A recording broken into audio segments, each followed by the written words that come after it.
श्रीरामः शरणं मम। श्रीरामभद्रः शरणं मम। श्रीरामचंद्रः शरणं मम। क्रियायोग के राजपथ पर पदविन्यास करने की समुत्कृष्ट कामना वाले क्रिया साधकों, आज के इस सत्र में क्रिया योग के प्राणायाम के उन रहस्यों का समुद्घाटन कर रहा हूँ जिनके विषय में ज्ञान अतीव दुर्लभ है। तो आप सावधान होकर इस विषय का श्रवण करें। साधकों, क्रिया योग एक ऐसा यज्ञ है जिसमें प्राणों का अनेक प्रकार से, विविध प्रकार से पुनः पुनः संस्कार कर कर के सुंदर हव्य बनाकर मानो हवन किया जाता है।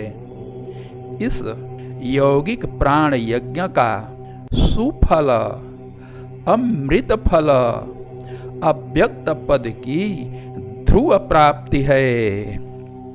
प्राणों का संस्कार कैसे कैसे सुसाधित होता है, इसका संक्षिप्त वर्णन किया जा रहा है।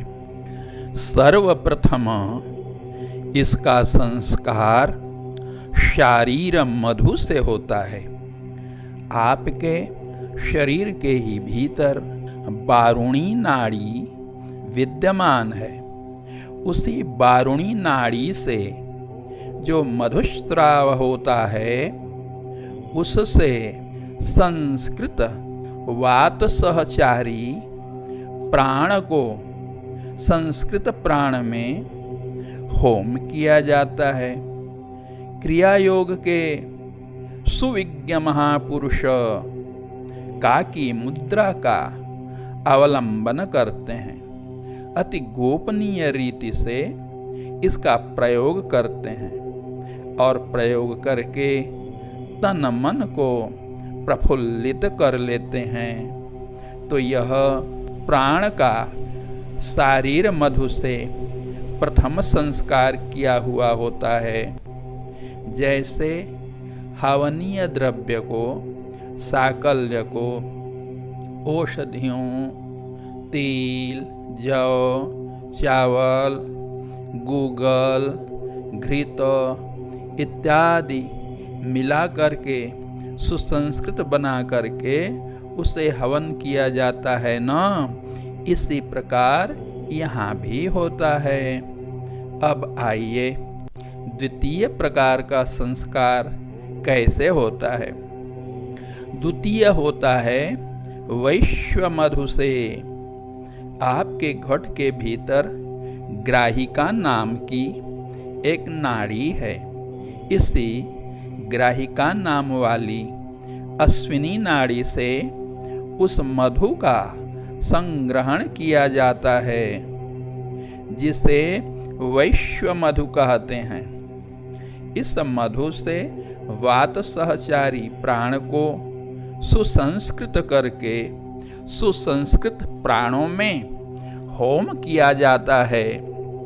क्रिया योग के कुशल पंडित स्तंभनी मुद्रा से दत्तावधान रीति से इसका सुंदर उपयोग करते हैं और इसका अर्थात हवन करके पुनः शांति की विमल गंगा में मज्जन करते हैं। उस विमल गंगा में जो शांतिपूर्ण है, मज्जन करते हुए तन मन एवं जीवन को सुशांत बना लेते हैं। प्राणों का तृतीय संस्कार कैसे होता है, इसे भी जानें।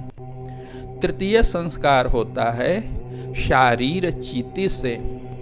आपके घट के भीतर एक संयमनी और दूसरी निरोधिनी नाड़ी है।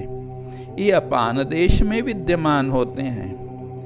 एतद उभय नाड़ी में संव्याप्त परिव्याप्त शारीर चित्ती को मूल नाड़ी से आकृष्ट किया जाता है। मूल नाड़ी से आकृष्ट करके उससे वात सहचरित प्राण का आपस में मिलान किया जाता है। इस प्रकार से वात सहचारी प्राण का उत्तम संस्कार करके गज मुद्रा से सुसंस्कृत करके प्राण में होम करना, यह एक उत्तम प्राणायाम है। क्रिया योग मर्मज्ञ इसका सुगोपन विधि से अभ्यास करते हैं और अभ्यास करके कूटस्थ में प्रवेश करने की योग्यता प्राप्त कर लेते हैं। इसी प्रकार से इन्होंने इसे गज मुद्रा से निष्पादन करने का निर्देशन दिया है।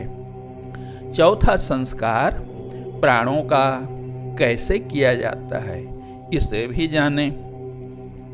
वैश्वचित्ती से चतुर्थ संस्कार होता है। वैश्वचित्ती से संपर्क रखने वाली देसिनी नाड़ियों से चित्ती पुंजों का यथाशक्ति संचय किया जाता है। ये जो देशनी नाड़ियां हैं, देशनी नाड़ियों के माध्यम से चित्ती पुंजों का संकलन किया जाता है। यह अपने अपने सामर्थ्य के अनुसार होता है। यथाशक्ति इन चित्ती पुंजों का संचय करके वात सहचारी प्राण पुंजों से उनका संयोग किया जाता है। असंयोग द्वारा सुसंस्कृत अपान में सुसंस्कृत प्राण पुंजों का होम किया जाता है। यह भी गज मुद्रा से ही होता है। गज मुद्रा से इस क्रिया को संपन्न करके क्रिया योग के कोविद गण चिन्मयी अवस्था में सुस्थिर हो जाते हैं। कितनी सुंदर विधा से यह यज्ञ निष्पन्न होता है। अब आगे पांचवी विधि है, यह है मानस संस्कार। प्राणों का पंचम संस्कार है मानस संस्कार। हृदय विहारिणी संविद नाड़ी। आपके हृदय देश में एक संविदाख्य नाड़ी प्रवाहित होती है। उसी के समीप संचरण करने वाली एक नाड़ी है, अर्थात हृदय विहारिणी संविद नाड़ी के समीप संचारी मानस से वात सहचारी प्राण को सुसंस्कारित करके हृदय कोश में होम किया जाता है। कहाँ होम किया जाता है, किससे प्राणों को संस्कारित किया जाता है, इन्हीं विधियों का इसमें वर्णन हो रहा है।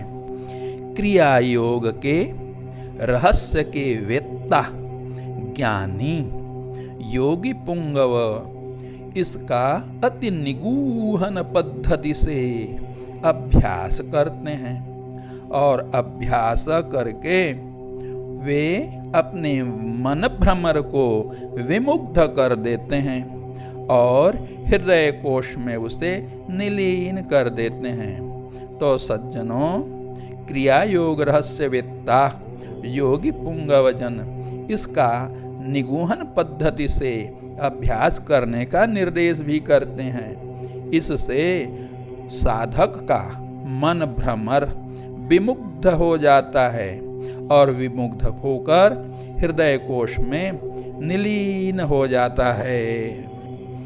छठवां संस्कार प्राणों का मनस्तत्व से होता है। प्रत्येक मानवीय शरीर के नाभि केंद्र में एक विश्वोदरी नामनी प्रवहनशीला नाड़ी विशेष है। तो नाभि केंद्र प्रवहनशीला विश्वोदरी नाड़ी जो है उसी में रहने वाले मनस तत्व से वात सहचारी प्राण को सुसंस्कृत किया जाता है। मनस तत्व से वात सहचारी प्राण को सुसंस्कृत करके नाभि देशीय पवन में ही इसका होम करना चाहिए। क्रिया योगी इसका सप्तविध प्रयोग बतलाते हैं। यह 7 प्रकार का होता है और कक्षा के भेद से जैसे जैसे आप प्रथम, द्वितीय, तृतीय इस प्रकार क्रिया योग की कक्षाओं में प्रवेश करेंगे तो कक्षा देश से संपन्न करने का उपदेश योगी गण करते हैं। इस यज्ञ से क्या होता है?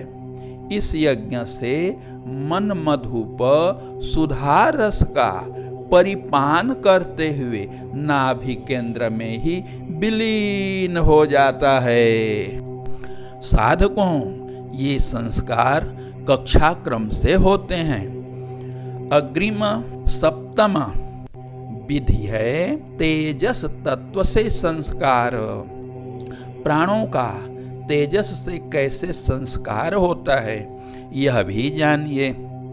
शरीर के भीतर तीर्थराज प्रयाग है, जहाँ पर गंगा, यमुना, सरस्वती इन तीनों का संगम होता है।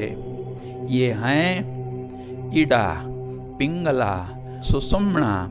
तो इनका जो संगम क्षेत्र है उस संगम क्षेत्र में तेजस तत्व से वात सहचारी प्राण को संपृक्त किया जाता है। संपृक्त करके सम्मेलन करके शून्य कुंड में होम किया जाता है। ऐसा संघटित होने पर प्रभा मंडल मध्यस्थ शून्य शिखर में साधक आरूढ़ हो जाता है। इनमें विशेषकर 4 बिंदुओं पर आप ध्यान रखेंगे। कहाँ पर संस्कार होता है, किसके साथ होता है, कहाँ होम होता है और उसका फल क्या होता है।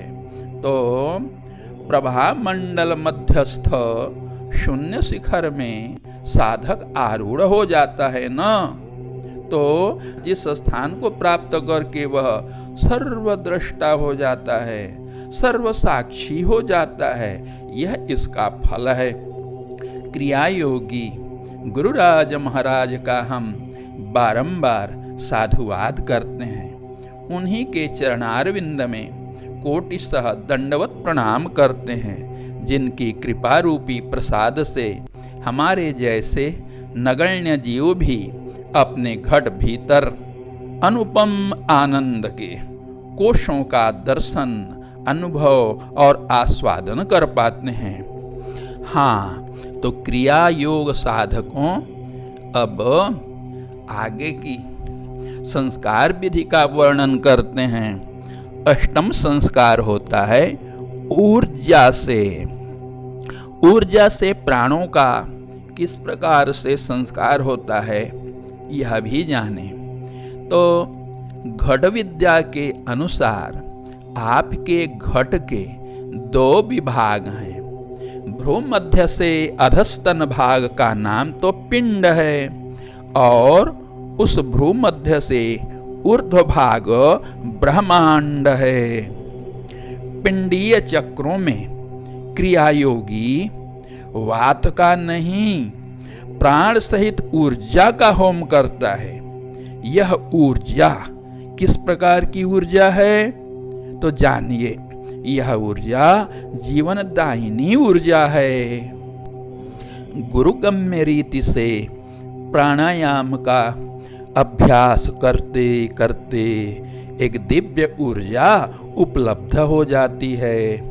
उस प्राणायाम द्वारा उपलब्ध ऊर्जा का प्राण से सम्मिश्रण किया जाता है, इसे बात से सम्मिश्रण नहीं किया जाता।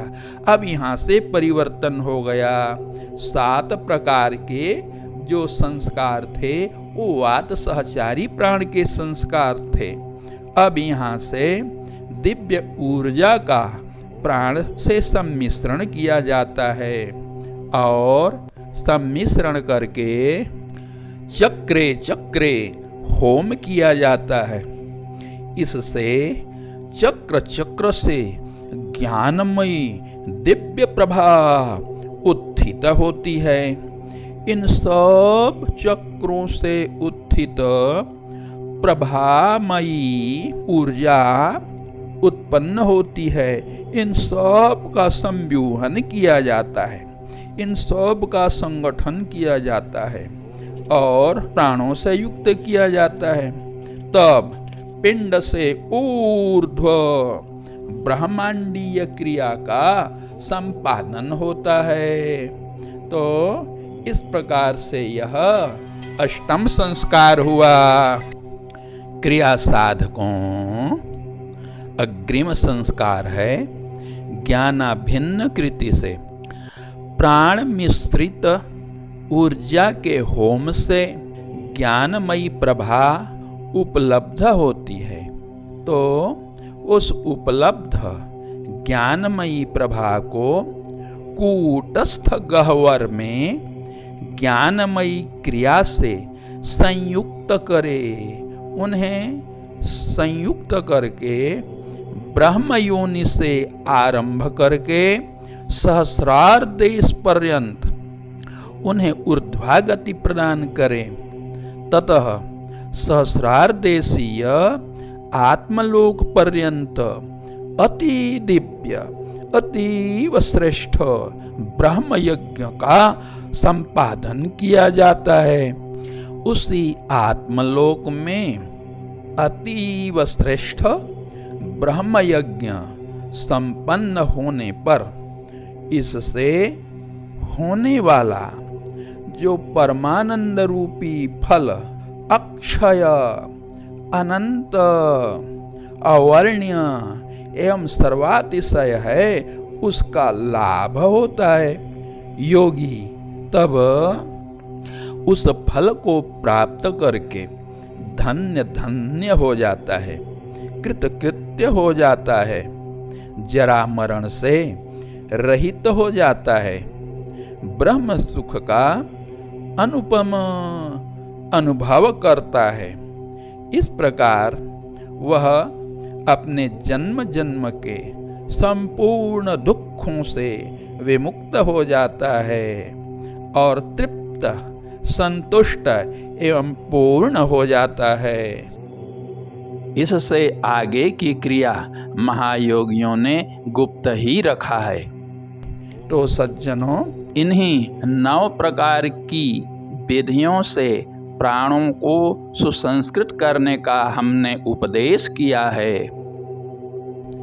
श्री रामः शरणं मम, श्री रामभद्रः शरणं मम, श्री रामचंद्रः शरणं मम।